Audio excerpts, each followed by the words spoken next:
This story really begins for me back in the summer of 1992. I got a phone call from an older gentleman I knew who was a writer, and he asked me if I'd go attend a meeting for him at the University of California, Berkeley. He told me that the Communist Party USA had recently split over differences of how to best take America down. Some were wanting to still work toward a violent revolution, while others were wanting to focus their efforts on using public policy to subvert America from the inside. He was curious what they had to say. I mean, after all, the Berlin Wall had just come down, the Soviet Union had dissolved, and the whole world was saying communism is dead. So why were they meeting, and what were they up to? I was in graduate school at the time, and the whole idea of slipping in undercover into a communist meeting sounded pretty neat, so I decided to go. The first surprise I had was when I walked into the auditorium. I was expecting it to be filled with college radicals, but instead it was 50, 60, and 70-year-olds, grandparents, professionally dressed with briefcases. And I realized this might be a little more serious than I thought. As the weekend unfolded, I listened carefully as they outlined their plan and agenda and how they were going to infiltrate the institutions of America to influence us in the direction they wanted us to go. To destroy our families, they wanted to promote cohabitation instead of marriage. They wanted to try to get children away into government programs at the earliest age possible. And they also said they'd like to get behind the feminist movement because they felt it had been very successful in making women discontent with marriage and motherhood. To destroy business, they wanted to get behind the environmental movement. And in 1992, the environmental movement was very modest, but they thought it was the only vehicle capable of creating enough regulation and red tape to discourage business growth.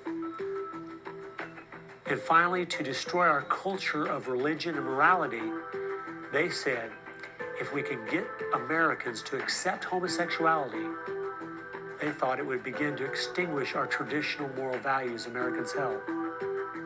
I remember thinking at the time, this plan doesn't seem very realistic. It's not something I'll need to worry about in my lifetime. It was 15 years later, I was appointed by the governor to be a state representative in the legislature. I'd only lived in my district for 2 years, so I thought it'd be a good idea if I wrote a monthly letter to the editor. Each month I wrote on a different topic. In January 2008, as I was contemplating what to write my letter on, I thought back to the meeting in 1992, and I thought of the goals they'd outlined and where America was today, and I couldn't believe how successful they had been. Our families were totally disintegrating. The environmental movement had become the most powerful force for destroying our free markets, and hate crimes legislation was being considered in Washington, D.C. that made it a crime to even say anything against the homosexual movement. I realized people needed to know what was going on. After I wrote this letter, within days, people were protesting at the Capitol.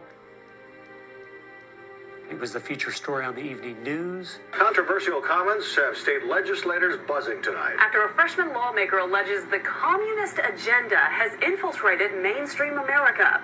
It's the big story, live at 6. And over 40 letters to the editor had been printed in response to what I'd said.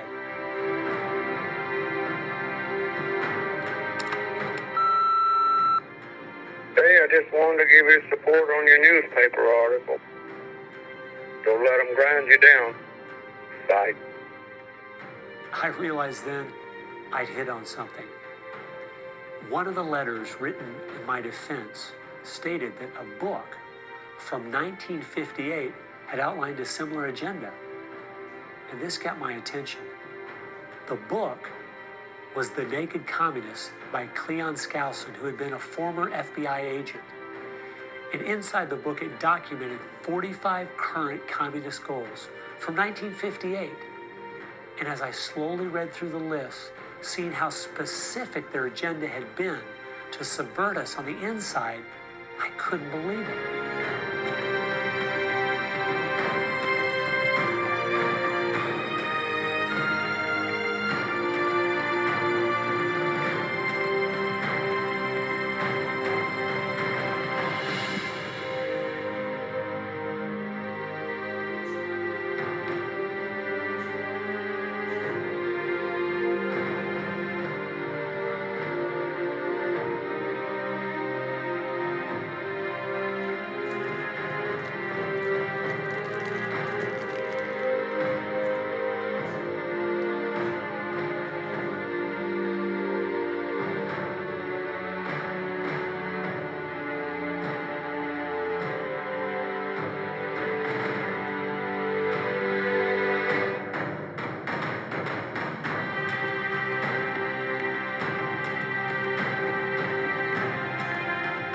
They'd accomplished almost every single one of them, and nobody seemed to be noticing. For at least the last 50 years, they'd been working actively behind the scenes, in the shadows, trying to move our people and our culture in a direction that was designed to destroy us.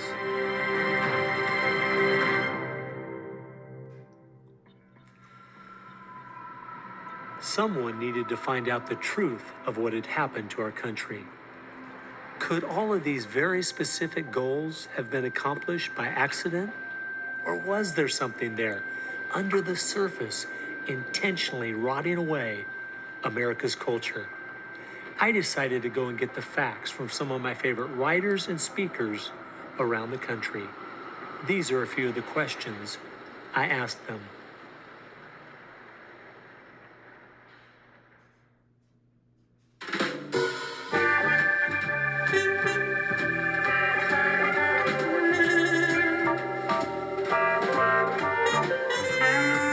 The common myth is that communism is dead, but there are more Communist Party members in the world today than there ever have been.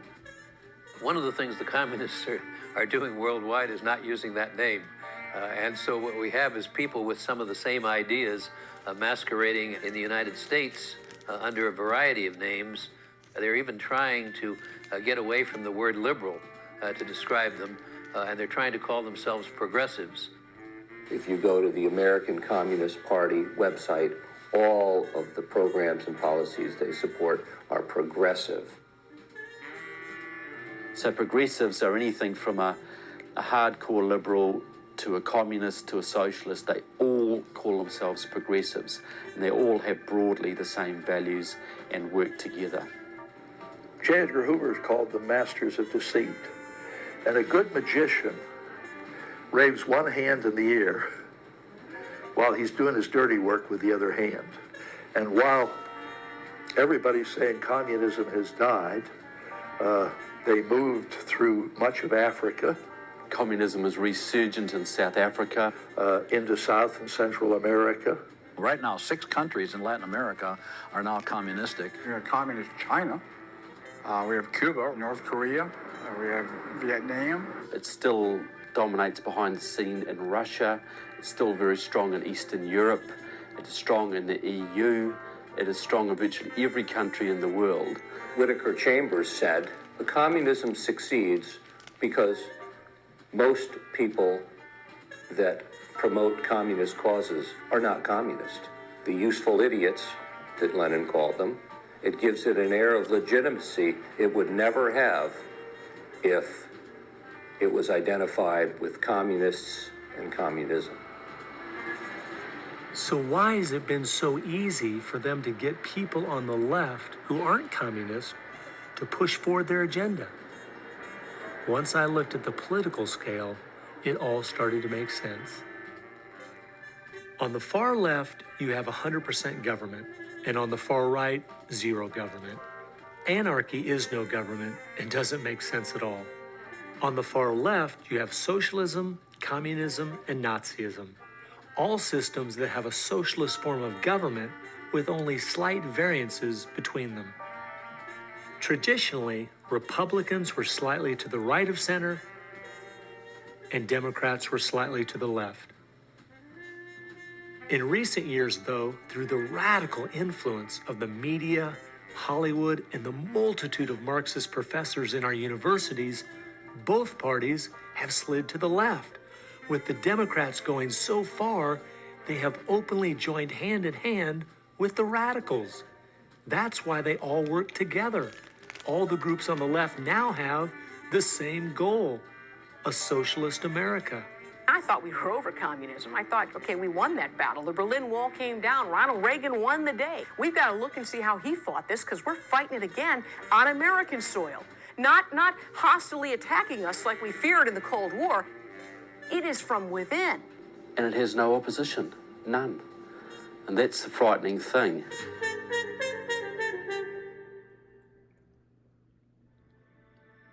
I think it's pretty clear to see communism isn't dead. They now disguise it by calling it different names, but the ideas behind it are alive and well. Almost 1.5 billion people still live in openly communistic countries. But unfortunately, most of us in America who are under the age of 50 have no idea what communism means to the people who live under it. So my next question was, what's so bad about communism? Communism is so evil. It's a completely tyrannical system. The whole history of communism is one of mass murder. Tens of millions of people brutally murdered by the communists. The mass murder of more people in times of peace in all the wars of history combined. Each of those countries where they have taken control, millions have been murdered. When you're asking for what is the legacy of Marxism, it is the greatest killing machine in all of human history. We're talking a congressional record, 135 million dead due to communism. I think the real number is probably, when you add in abortions, over 500 million. The rulers lived rather well, and at the same time you had all kinds of people who were enslaved, put in prison, oppressed. So you had really the opposite of what they claimed was going to be the result of their revolutionary activities. You would think that if the 20th century was the most murderous of centuries, everyone would say, let's find out why. And the truth is, you can't even ask the question. It is verboten to ask the question because the ideas that brought about that mass murder are still being taught in our public schools today. I think one of the reasons this has happened is because there's so much confusion surrounding the word communism. Technically speaking, communism is simply the final phase and goal of socialism. And socialism is best described by two words: big government. Government controls almost everything, and they use this power to take things by force from one person and give it to another. The liberals in America sincerely believe that this isn't evil at all. It is what will finally make things fair and just. There's only one problem that pulls some of us away from this wonderful utopian vision: history. From history, we see that whether it was Hitler's National Socialism or Stalin's Soviet Socialism, socialism, by whatever name and in all its forms, is the ultimate evil. Sooner or later, it destroys everything in its path: law, morality, family, prosperity, productivity, education, incentive, and finally life itself. The problem with socialism is that it creates the conditions for a Stalin or a Hitler to come to power.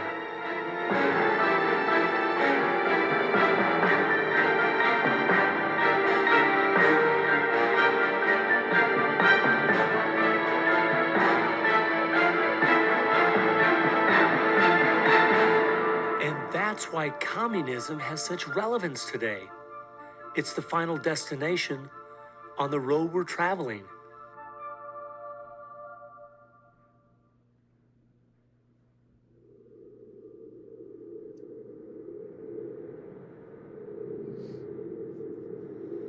Friedrich Nietzsche tried to convince the world that God was dead. Charles Darwin tried to prove that humans are simply part of the animal kingdom.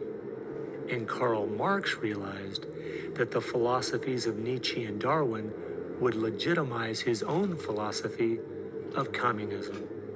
He knew their ideas would justify the brutality and slaughter that would be necessary to implement communism worldwide.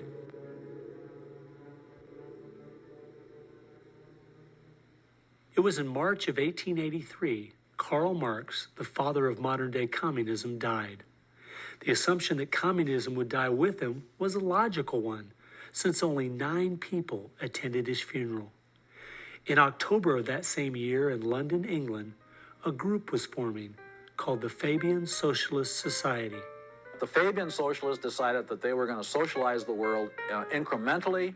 They called it socialism by evolution instead of Marxist socialism by revolution. It always worked in tandem with the communists. Some Fabians were also communist. There was a bit of interchange of membership. The Fabian Socialists are slowly but surely bringing about the socialization of the world. Europe is pretty well done. They are now working in Latin America. Latin America is not just socialistic in many countries. They're all already Marxist. You have hardcore Marxists in Venezuela, in Nicaragua. El Salvador just went communistic, and of course Fidel is sitting right there laughing at this whole thing.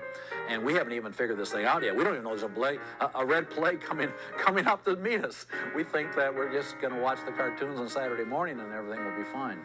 They had a lot to do with bad stuff happening. There are two things I found that gave me a good idea where the Fabians were really coming from. First of all, their symbol was a wolf in sheep's clothing. And secondly, George Bernard Shaw, who was a leader in the Fabians for almost 50 years, said, quote, "I am a communist, but not a member of the Communist Party. Stalin is a first-rate Fabian. I am one of the founders of Fabianism, and as such, very friendly to Russia," unquote. Fabians eventually beget the Students for a Democratic Society, which beget the Weather Underground, which beget basically the social changes that have happened in America in the last 40 years. Many of the SDS members from the 1960s still have an incredible influence on the direction our country is heading. One is the Reverend Jim Wallace, who was president of SDS when he was a student at Michigan State University. And yet today, he is the spiritual advisor to the President of the United States. They've been friends for many years. They go back to Chicago and the Chicago politics crowd. And during the Vietnam War, he was rooting for the Viet Cong to beat the United States Army. And when they did, he just couldn't believe it. He said it was one of the happiest days in his life. And another leader in the Students for a Democratic Society and founder of the Weather Underground is William Ayers, who has been a longtime friend and neighbor of President Obama.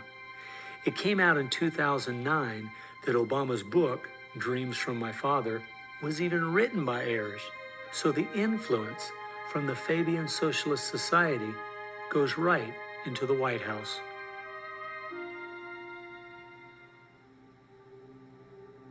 The next group I found that has seriously impacted America's culture is the Frankfurt School.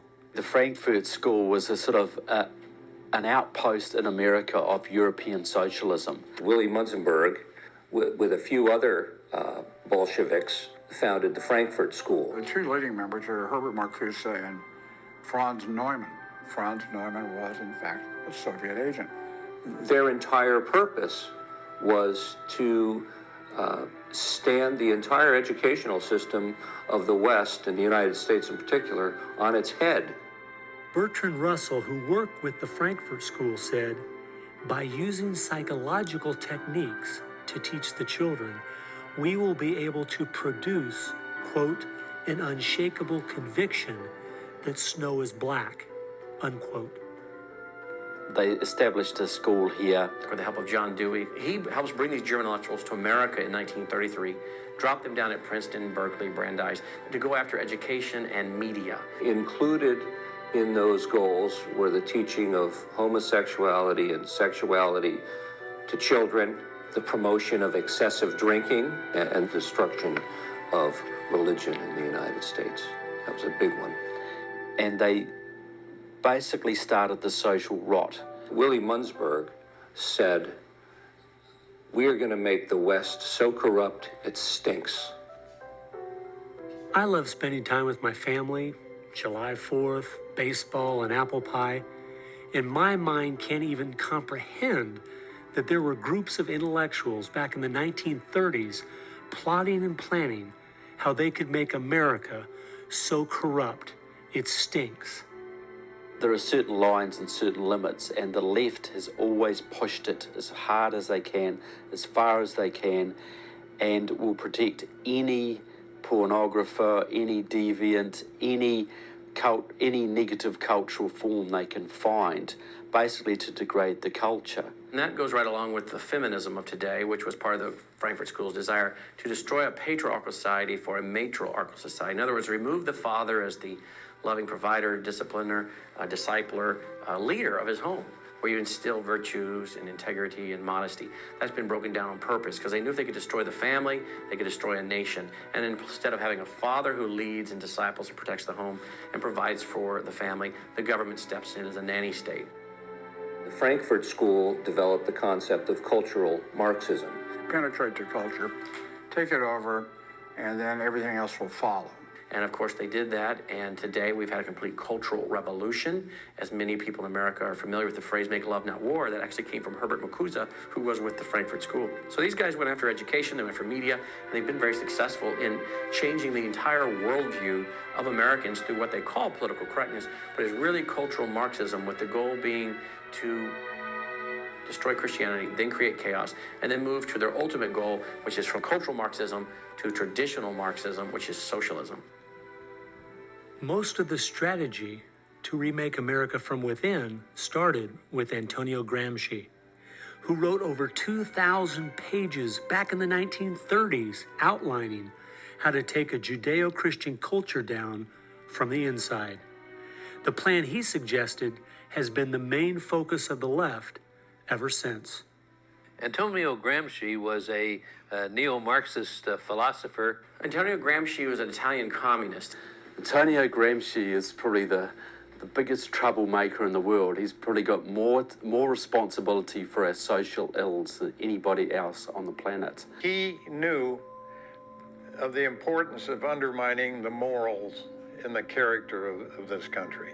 Because America had a strong Christian heritage, you had to attack the culture. You had to change the culture. Even to pornography, into areas that most people normally wouldn't accept. He said that we're going to destroy the West by destroying its culture. We're going to infiltrate and we're going to turn their music, their art, and their literature against them. That means that you penetrate the universities, you write the books, the novels, the poetry, the music, the book reviews. And once you control the culture, then you can sort of shape the thought of rising generations. He differed with Marx. Instead of, for example, destroying the church and the other basic institutions, he said infiltrate them and use them to change the culture. What Gramsci had to say was that this is the way that government is perpetuated and society is perpetuated is through these churches, because they set the standards, they set the framework of the way people live, of rules, how a family should be structured. He didn't want a revolution on the streets that would be overturned by the police the next day. He wanted to change society over the long term so that we'd have a revolution without us even realizing it, basically. And the communists have been very effective in promoting their ideology in Hollywood, in the mass media. And I think he was quite right. I think that's exactly what has happened. I think that's the way it's worked. I think it's working that way now. And that's where a lot of these people come from. And that's been the big success story of communism in the last 50 years. It's the professors, it's the educationalists, it's the journalists. They are the shock troops, the Gramscian shock troops of the future. And one of Gramsci's all-star disciples, Saul Alinsky, became one of the most influential radicals of the 1960s. Well, Saul Alinsky was a prominent radical in 1930 Chicago. He worked closely with the Communist Party. He used to go down and train at the rifle range with Leon Dupre, who was later a mentor of Barack Obama. And they used to train to shoot because they knew the revolution was just around the corner. But that didn't come, so he got a bit more subtle. Well, Saul Alinsky called for a community organizer to stir things up, to create agitation. In fact, he said, you'll be accused of being an agitator, and that's exactly what you are. He wanted the haves and have-nots fighting with each other.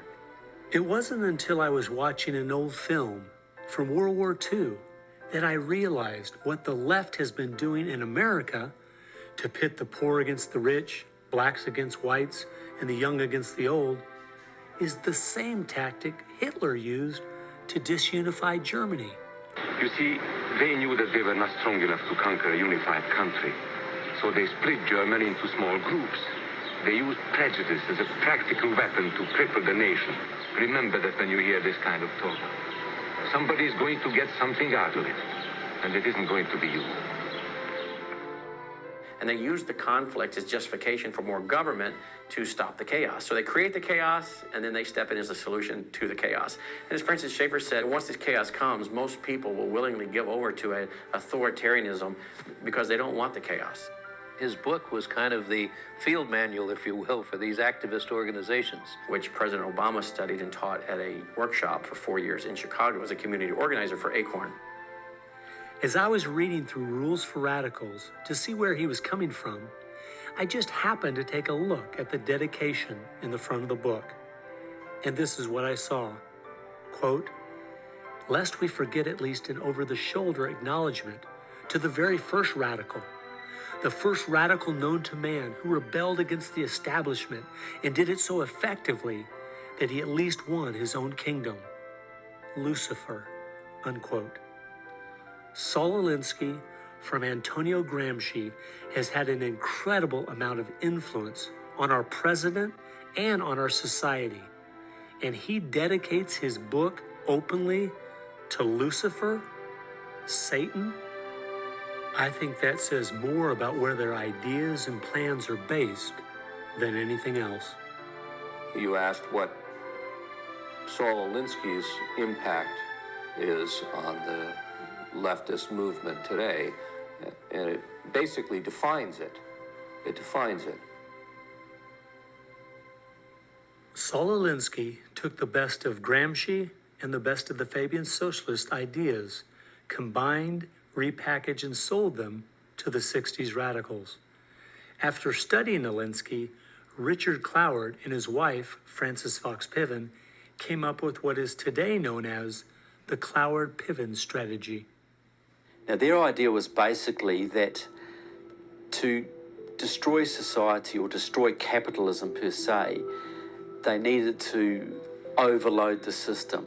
The idea was to get everybody you possibly could on welfare, to get everybody you possibly could basically milking the system in some way or another. It was called the crisis strategy, and it became very well known by activists and radicals in the 60s. They published an article in the May 1966 issue of Nation magazine called The Weight of the Poor, in which they outlined their strategy. Rathke read that article, and Rathke ended up starting what we now know today as ACORN. And of course, Cloward and Piven had been studying Saul Alinsky. So Antonio Gramsci gives us Saul Alinsky. Saul Alinsky gives us the Cloward-Piven strategy, this husband and wife that said, hey, let's collapse the American economy by implementing so many entitlements, so much of a welfare state at collapse. Rathke studied the Cloward-Piven strategy. He starts ACORN. And of course, ACORN gave us Obama. And to show what a small world it is, Wade Rathke, who started ACORN, was the draft resistance organizer for SDS, the group the Fabians started.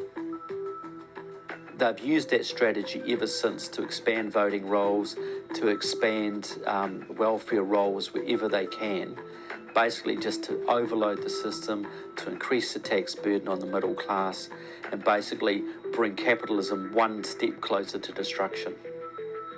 I guess we shouldn't be surprised that we still have open borders, that so many people are dependent on the government, and that the left keeps pushing these programs when all they've done is tear apart the black families in America and create generational cycles of poverty. The last group that has worked alongside the Fabians and the Frankfurt School using Gramsci's approach is the Communist Party USA. Probably the most important book on this subject is called Towards Soviet America by William Z. Foster. William Z. Foster was the head of the Communist Party himself. He ran for the president of the United States in 1932, but in the book, Towards Soviet America, he literally lays out chapter by chapter by chapter what is entailed to bring about a USSA, not just a USSR. Two of the movements they started in America have played a significant role in tearing apart our families, in breaking down our morality. Betty Friedan is credited with really starting the feminist movement in this country. The purpose really was to attack full-time homemakers, to get them out of the home, to make them think they live dreary lives, to make women feel they are victims. It's the science of victimology. And that is so unfortunate, because the American woman is the most fortunate class of people who ever lived on the face of the earth. And to try to tell them that they are victims of an oppressive, unjust patriarchy is just a grievous lie. But unfortunately, they are teaching young women that and have been doing it for many years. While Betty Friedan was pushing her book, Feminine Mystique, she implied that she was coming from the point of being a frustrated housewife herself and just wanted to be a help to other women. But later in the 1990s, it came out she was in fact a radical propagandist for the Communist Party and a staunch supporter of Stalin. So when she had described the American family as, quote, a comfortable concentration camp, unquote, it wasn't because of her experience at home. It was because she was just doing her part to dismantle our families. I'm a student of communism, and the communists set up various groups and various societies. Their society that they set up to promote homosexuality in this country was called the Mattachine Society. It was founded by Henry Hay, a leading member of the Communist Party. So since I was studying communism and teaching on the issue of communism, you just follow leads, and all of a sudden you realize, what is this Mattachine? I've never heard of this Mattachine Society. Well, it was Henry Hay's organization set up to infiltrate the culture of the United States to make homosexuality normal. It's always been a movement dominated by the left. It's all these so-called isms. You will find there's a communist or a socialist behind every one of them, and you'll always see their targets. It's basically the traditional family unit. The war is still against the family. If you go back to the Communist Manifesto and read Karl Marx carefully, the war is against what they called the bourgeois family, which was really the biblical family, father, mother, and child. They want to plow through marriage. They want to change the very definition and meaning of marriage, because their open door to engineering society in this utopian way is blocked by the very values of our Christian civilization that's taught through marriage. And so the left just has got to destroy the family, because if there's any one thing that will prevent the left from carrying out its agenda, it's healthy and strong nuclear families. And so from the Fabian Socialist Society to the Frankfurt School to Antonio Gramsci and the Communist Party USA, from these four, you will find connections to almost every left-leaning person and organization in America. Their influence has been incredible.